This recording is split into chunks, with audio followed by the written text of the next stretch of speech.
ఇప్పుడు ఒకళ్ళిద్దరు చెప్తూ ఉంటారు, ముస్లింలో పుట్టిన వాళ్ళందరూ ఆ విధంగా అనేది తప్పు, శుద్ధ తప్పు. దానిలో చాలా మంది మంచి వాళ్ళు ఉన్నారు, చదువుకున్న వాళ్ళు. వాళ్ళు ఈ సందర్భంలో ఈ జిహాదీలకు చెప్పాలి, ఈ విధంగా మీరు చేయడం వల్ల మన మతానికి చెడ్డ పేరు వస్తుంది అని చెప్పాలి. ఎస్, హిందూ ముస్లిం మత ఘర్షణలు అల్లర్లు జరగడం వేరు. గోద్రా గురించి కొద్దిమంది మాట్లాడతారు. గోద్రాలో ఫస్ట్ ఏం జరిగింది? గోద్రాకు అయోధ్య నుంచి వస్తున్న రైలులో వస్తున్న భక్తుల్ని 56 మందిని తగలబెట్టేశారు ముస్లిం జిహాదీలు. చనిపోయారు కదా 56 మంది. తర్వాత ప్రతీకారదారులు జరిగాయి కదా. తర్వాత హిందూస్ ముస్లిం చంపారు, ముస్లింస్ హిందూని చంపారు. మెజారిటీ అక్కడ ఎక్కువ నష్టపోయింది ముస్లింస్, ఎక్కువ మంది మత ఘర్షణలు. కానీ మొదలు పెట్టింది ఎవరు? గోద్రా అల్లర్లు మొదలు పెట్టింది ఎవరు? ట్రైన్ తగలబెట్టింది ఎవరు కదా? మొదలైంది అక్కడ కదా. మీరు ప్రొవొకేషన్ ఎక్కడి నుంచి వచ్చింది? సో మా వాళ్ళని చంపారన్నప్పుడు ఇక్కడ చంపారు. ఇక్కడ ఇప్పుడు ఆ వెళ్ళిన పహల్గామ్ లో ఉన్న పర్యాటకులు వాళ్ళకి ఏం సంబంధం? అన్యాయంగా చంపేశారు. పహల్గామ్ లో ఉన్న పర్యాటకులు పాపం బాధ అవుతుంది. ఏంటంటే దానిలో హనీమూన్ గురించి వచ్చిన కపుల్ ఇద్దరు ఉన్నారు.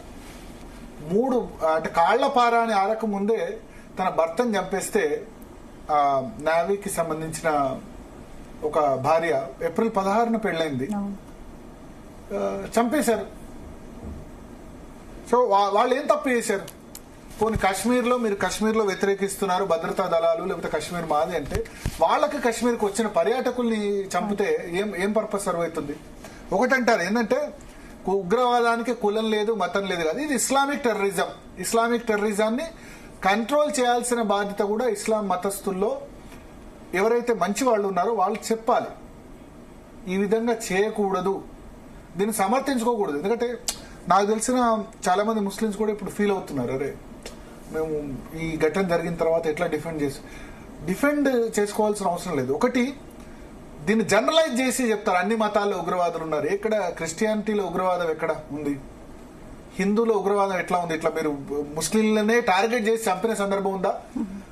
ప్రొవొకేషన్, 2 వర్గాల మధ్య మత ఘర్షణ జరిగినాయి, దేశంలో చాలా మంది చనిపోయారు. మన బెంగాల్లో కూడా చంపారు, ముర్షిదాబాద్ లో హిందువుల్ని. ఒకటి ఇక్కడ జనరలైజ్ ఒక స్టేట్మెంట్ ఏంటంటే జిహాదీలంతా ముస్లింసే, అందరు ముస్లింలు జిహాదీలు కాదు ఇక్కడ, కానీ జిహాదీలు మాత్రం మొత్తం ముస్లింస్. అందరు ముస్లింస్ చెడ్డవాళ్ళని అన్నను, కానీ మోస్ట్లీ ఇస్లామిక్ టెర్రరిజం పాల్పడుతున్న వాళ్ళు ఈ జిహాదీలు.